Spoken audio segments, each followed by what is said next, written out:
Hello students, I am going to start your geography chapter 2 Physical Features of India.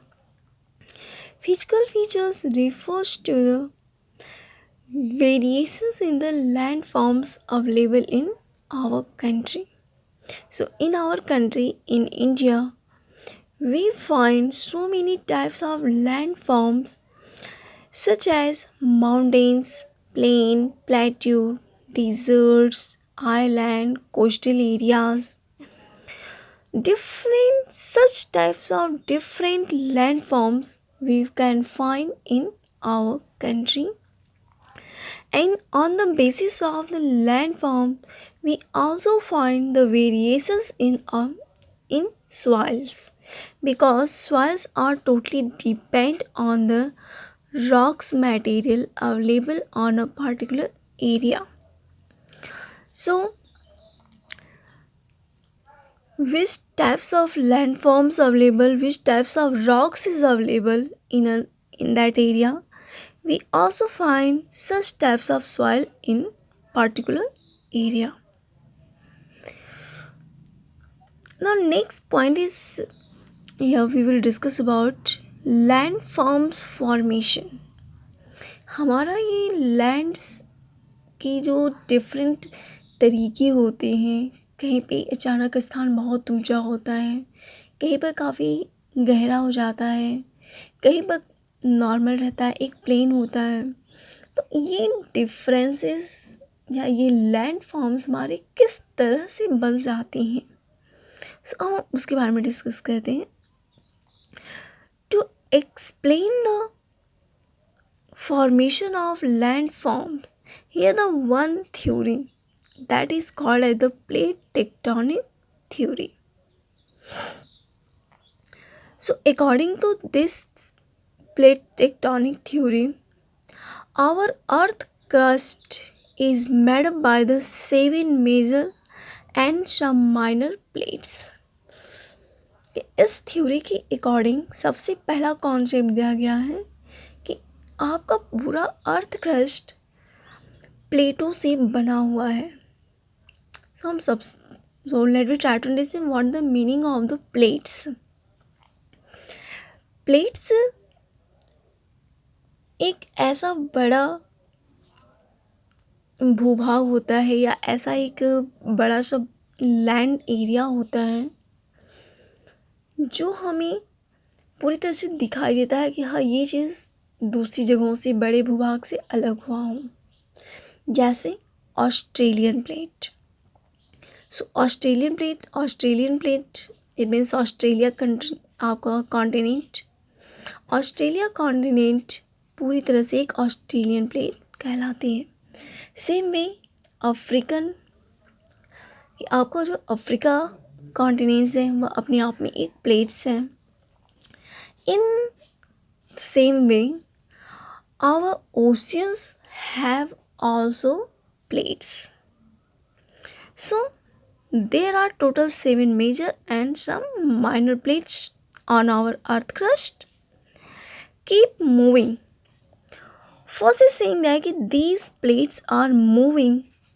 It means कि सारी plates किसी न किसी एक particular direction में movements करती हैं, causing stress। अब इनके मोमेंट से उनके अंदर कुछ हलचल होती है, and thus leading to folding. तो इसकी वजह से कहीं पर फोल्ड का मतलब कहीं पर चट्टानें मुड़ जाती हैं, फॉल्टिंग कहीं से टूटना शुरू हो जाती हैं, एंड वॉल्केनिक एक्टिविटी। और वॉल्केनिक एक्टिविटीज़ जो हमें दिखाई पड़ती हैं वर्ल्ड के किसी न किसी पार्ट्स में। So for these activities moving of plates is responsible. कि हम जो देखते हैं कि चट्टानें अपनी जगह से हट रही हैं, या कहीं पर चट्टानों में दरारें पड़ गई हों, कहीं पर चट्टानें मुड़ कर के ऊंची उठ गई हों, या हमारी वॉल्केनिक एक्टिविटीज़ हैं, तो इनके लिए पूरी तरह से प्लेट्स में जो मोमेंट्स हैं वही उसके लिए रिस्पॉन्सिबल माना जाता है। Next thing is saying that plates can have convergent, divergent and transfer boundaries. आपके प्लेट्स में 3 तरह की बाउंड्रीज होती हैं। बाउंड्रीज का मतलब होता है किनारे। जैसे सपोज ये हमारा कोई एक प्लेट्स है, ये हमारी एक प्लेट्स है, तो ये किसी ना किसी मोमेंट्स में मूव करेंगे, किसी न किसी डायरेक्शन में मूव करेंगे। So just suppose when this plate is moving in this direction and this plate is moving in that direction, so we see there कि both are coming to near to each other। so यहाँ पर ये दोनों plates एक दूसरे के करीब आ रही हैं। so such types of boundaries like this boundaries is called as the convergent boundary,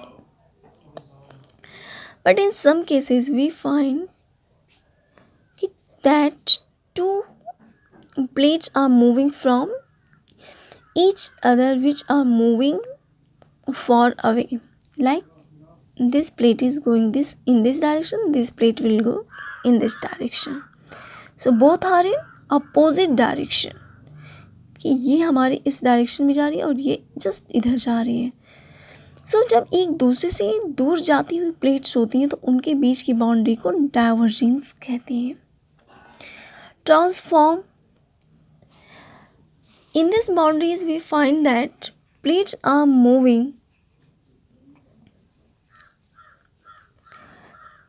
not moving, it's just यहाँ से ये जो प्लेट्स हैं ये जस्ट इधर को मूव कर जाएगी और ये जस्ट ऊपर की तरफ मूव कर जाएगी। इट मीन्स कहने का मतलब क्या है कि ये प्लेट्स क्या होंगी, ये इधर चली जाएंगी, नीचे की तरफ खिसक जाएंगी और ये ऊपर की तरफ खिसक जाएंगी। इट मीन नॉट शॉर्ट में उनका मोमेंट्स हो जाता है। So such boundaries is form and this is known as the transform boundaries. So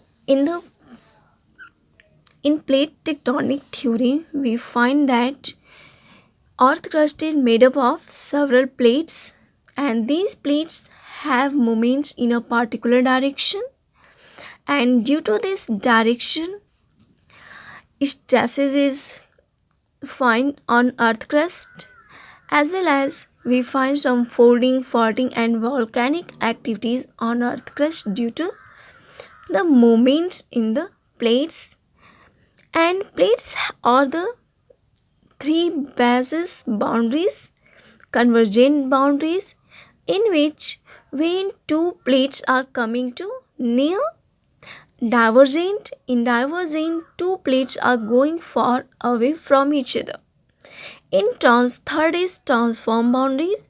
In transform boundaries, plates are just move upside and one is moving down.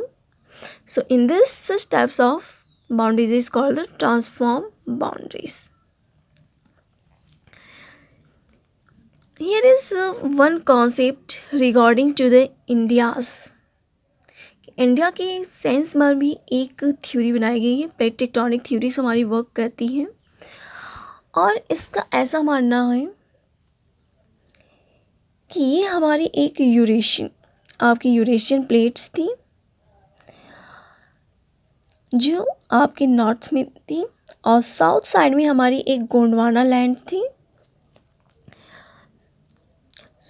आज से लगभग लाखों करोड़ों वर्ष पहले ऐसा माना जाता है कि हमारी एक नॉर्थ में एक हमारी प्लेट्स होती थी और एक हमारी गोंडवाना लैंड हुआ करती थी और इनके बीच में एक टेथित सागर होता था। इट मीन्स यहाँ पर इनके बीच में these are the two boundaries, land areas, and these also, and between these two land area we find here the Tethys Sea. So this plate, I mean this plate is moving in this direction and this plate is moving in this direction. So due to the stressing we find there are so many breaks of the Gondwana land. So here the some parts of Gondwana land, that is the Australia. Our present Australia is also part of Gondwana land. South Africa is also, South America and Antarctica. These are the parts of the Gondwana land including the Indian peninsular parts. So with the Indian peninsular parts, these also land masses are available in Gondwana lands. But due to the stresses, here we find here faulting here. So ये आपका Gondwana line break होता है Australia, south Africa, south America and Antarctica parts में divide हो जाता है. सो यहाँ से एक भाग जो है वो ऊपर की तरफ मूव करना शुरू करता है और जब इससे यहाँ पे आकर के ये धीरे धीरे यहाँ पे टकराता है. सो यहाँ पे होता क्या है कि ये एरिया मीन ये जो एरिया है ये हमारा नीचे चला जाता है और ये एरिया क्या होती है उठना शुरू हो जाता है.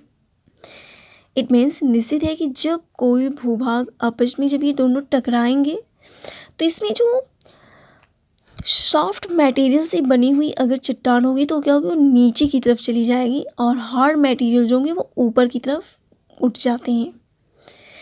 तो सेम में हुआ क्या यहाँ से कि जब ये एरिया इधर की तरफ मूव की और यहाँ पर जब यहाँ पे टकराहट होती है तो यहाँ से ये जो टेथिस सागर के जो मलबे होते हैं ये धीरे धीरे ऊपर उठ शुरू हो जाते हैं और ऊपर उठकर क्या होते हैं कि वो ठंडा होना शुरू हो जाते हैं जिसकी वजह से पूरा जो ऊपर का ऊपरी भाग जो बन गया वो हमारा हिमालय रेंज के रूप में देखा जाता है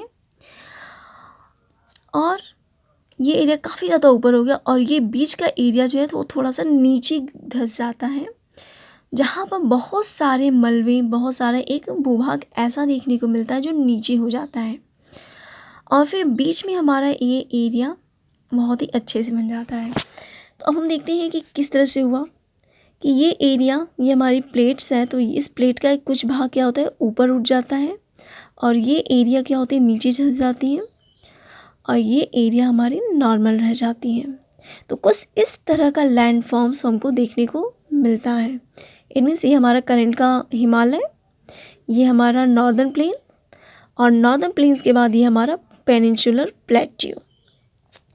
So here we already know from this in this area it means in Himalaya range we find so many kinds of rivers which are responsible for deposition of this area and made it a plain area. So let me discuss after that sometime. So I hope you can understand the formation of Himalayas. So there are two land masses in north side and Gondwana land. Here the Gondwana land is moving in that direction and this plates it means Eurasian plate is also moving in this direction.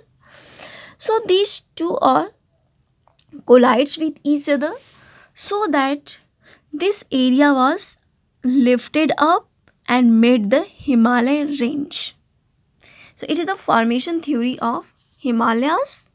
Now let me understand the physiographic division of India and after that we will discuss about Himalaya range and northern plain and we also discuss about the northern plains formation. So first of all physiographic division. So there are 6 basic physiographic division of India: Himalayan mountain, northern mount plains, peninsular plateau, Indian deserts, coastal plain, islands. So let me discuss about the Himalayan mountain.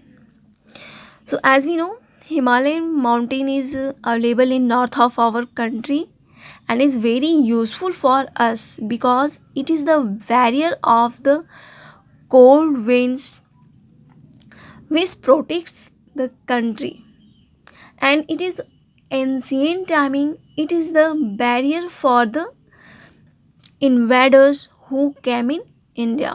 कि India में जो पूरा बहुत प्राचीन समय में जब invaders या आक्रमणकारी आती थी तो हिमालय उनके लिए एक रुकावट का काम करता था. आज की डेट में साइबेरियन से आने वाली ठंडी हवाओं को रोक करके हमारी कंट्री को बहुत ज़्यादा कोल्ड वेदर होने से बचाता है. So we already know Himalaya is the most important parts of our country. So we already know Himalaya mountains किस तरह से बना है. So हमने इस बारे में डिस्कस कर चुके हैं. We have seen that Himalaya Himalaya mountains is formed due to the collision of the Eurasian plates and Gondwana lands. When these two plates are collides each other, then Himalaya range was formed. So we find that in the north side, it means in northern part, in the northernmost part is the most highest part of the Himalaya, and when we moving in south, we find that the peaks of the mountain is lower from north to south. तो here we find the Himalayan division from north to south, कि हिमालय को north से south में 3 divisions हमारे मिलते हैं. It means कि अगर हम जम्मू कश्मीर से अगर हम कन्याकुमारी की तरफ मूव करेंगे तो हम पाएंगे कि आपका जो ये एरिया है ये ज़्यादा ऊंचा है, फिर थोड़ा सा नीचे का पार्ट जाएगा, फिर ये हमारा नीचे होता है, फिर ये हमारा प्लेन एरिया, फिर ये हमारा प्लेट्यूस. कुछ इस टाइप का हमको फिजियोग्राफी देखने को मिलेगी इंडिया की. इट मीन्स ये सबसे ऊंचा स्थान ये हिमालय रेंज में पाया जाएगा. हिमालय रेंज का ये बीच का स्थान, फिर इसका सबसे लोएस्ट पार्ट ये फुट हिल ऑफ हिमालय, फिर ये हमारा प्लेन आएगा. So north to south, it means north से साउथ की तरफ हम मूव करेंगे. सो हमारी ये 3 डिवीजन्स देखने को मिलते हैं. First is great Himalayas, middle Himalayas, second and third is our outer Himalaya. So अगर जस्ट सपोज लाइक दैट हम इसको एक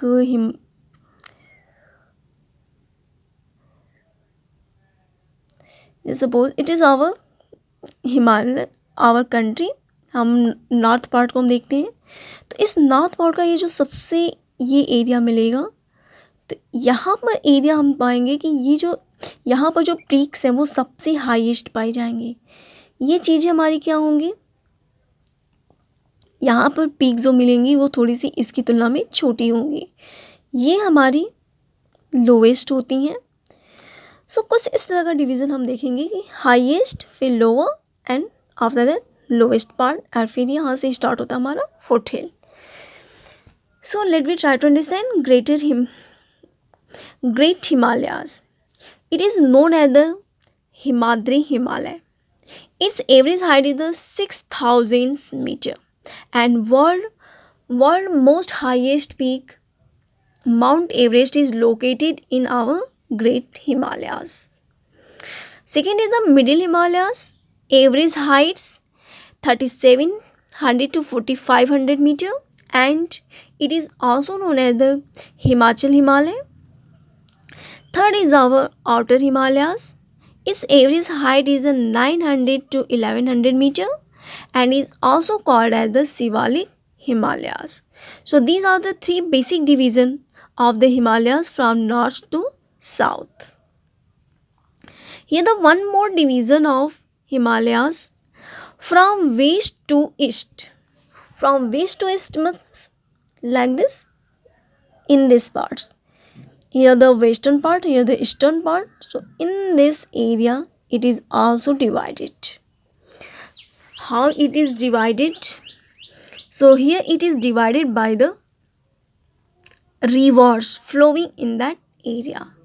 कि रिवर्स जहाँ से हिमालय को एक पार्टिकुलर रेंज में डिवाइड कर रही हैं, उसी बेस पे हिमालय के वेस्ट टू ईस्ट में भी इनके 4 डिवीजन्स हम देख सकते हैं. First is Punjab Himalaya between Indus and Sutlej river. यह कि वी फाइंड दैट कि इंडस रिवर हमारे पाकिस्तान में ज़्यादातर देखने को मिलती है. सो उस इंडस रिवर से लेकर सतलज रिवर तक का पूरा एरिया हमारा पंजाब हिमालय है. Second is our Kumaon Himalayas. It is found between the Sutlej and Kali river. Sutlej और काली रिवर के बीच में हमारा Kumaon Himalaya. Third is Nepal Himalaya. It is found between the Kali and Teesta river. And last is our Assam Himalayas. It is also called easternmost Himalaya or the Eastern Himalaya. So it is found between the Tista River and the Dibang River. So here the Dibang is the another name for the Brahmaputra River. As we know, Brahmaputra reverse को हम शांगपो और दिबंग नाम से भी जानते हैं। सो Teesta and Dibang के बीच में जो हमारा हिमालय पार्ट होता है उसे हम असम हिमालयास कहते हैं। So here the basic division of the Himalayas.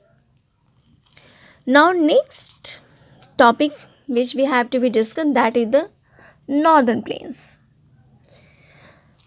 How it is formed. So first of all try to understand how the northern plain was formed. तो as we know, जैसा मैंने आपको बताया कि यहाँ पर ये हमारी हिमालय रेंज हमारी बनती है, यहाँ पर ये एरिया हमारी पूरी नीचे हो जाती है और फिर ये हमारा पेनिनसुलर पार्ट से स्टार्ट है.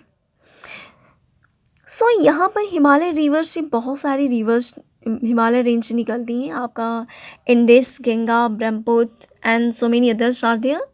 सो दीज रिवर्स, ये रिवर्स क्या करती हैं, अपने साथ बहुत सारे मटेरियल्स लाती थी और उन्हें नीचे यहाँ पर डिपॉजिट करती चली गई.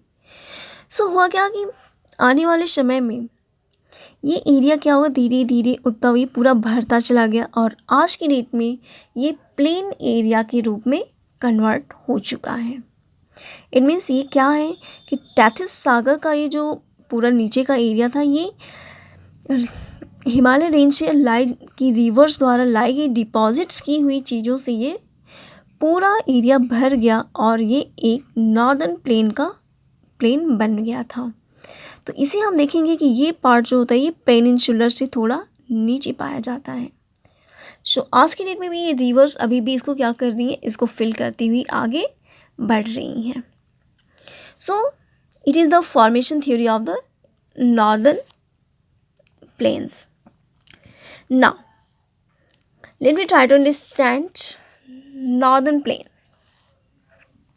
सो as we know, northern plain is formed by the interplay of the three major river system, that is the Indus, Ganga and Brahmaputra. कि नॉर्दर्न प्लेन्स हमारी ये तीन रिवर्स द्वारा बनाई गई हैं, इंडस, गंगा एंड ब्रह्मपुत्र के द्वारा. So Indus, Ganga and Brahmaputra, these three rivers are the most important parts, has the important role in the formation of the northern plain. So let me try to understand the division of the northern plain. So here the three division of northern plain we find. Punjab plain. Punjab plain is totally made by the Indus river. Second is the Ganga plain. It is made by the Ganga and its tributaries rivers. कि आपकी गंगा और इसके द्वारा जितनी भी helping reverse हैं, tributaries हैं, उनके द्वारा हमारी गंगा रिवर्स, गंगा प्लेन बना है. As well as Brahmaputra plain which is also form due to the Brahmaputra river. But here the one more division of the northern plain according to the relief differences. कि इनमें हम देख सकते हैं कि कुछ पार्ट्स अगर हम पाते हैं कि ये जो एरिया है पूरा नॉर्दर्न प्लेन्स से होते हैं, तो इनमें इनका रिलीफ डिफरेंसेस देखने को मिलते हैं. इट मीन्स कुछ पार्ट्स ऐसे होंगे जो काफ़ी ज़्यादा फर्टाइल होते हैं, कुछ ऐसे होंगे जहाँ पे बहुत ही बड़े बड़े टेक्सचर उनका मिलता है, इतने बड़े बड़े कंकड़ पत्थर मिलते हैं. कुछ ऐसे होंगे जहाँ पे काफ़ी कम देखने को मिलता है, इनमें बहुत मीडियम होते हैं. So on the basis of the relief feature or the texture of the soils which are available in a particular area, it is also be the cause for the division of northern plain. So Bhabar, Tarai, Bangar and Khadar. So in next video we will discuss about all these four in details. What are the meaning, how they are classified. Thank you.